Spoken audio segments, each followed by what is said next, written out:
And it's funny, you know, we do this kind of representation actually of what the fur looks like.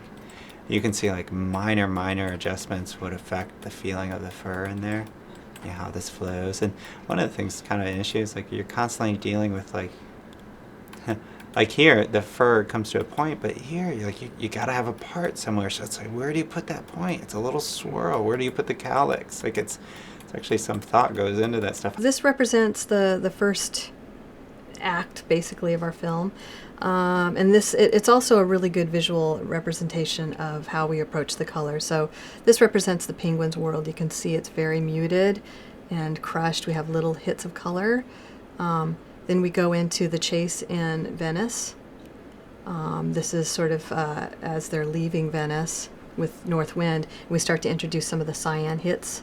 And then we get into North Wind headquarters. So you can kind of see the difference of how the colors used, where this is much more cyan heavy. This bar right here kind of shows. We have a moment where we meet Dave the octopus, and you see his colors represented here.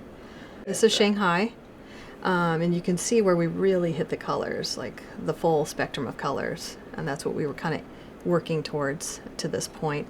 Again, this is a North Wind moment where it's clearly the cyan versus the penguins.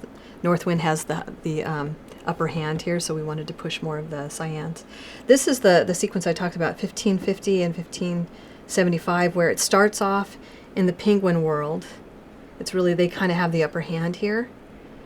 So we're using more of their hue of blue, and then North Wind pulls out their technology and takes over basically the world with their color palette. So you can really see the difference between the two there. So we were very attentive to how the folding wrinkles, you know, the shape of his fat.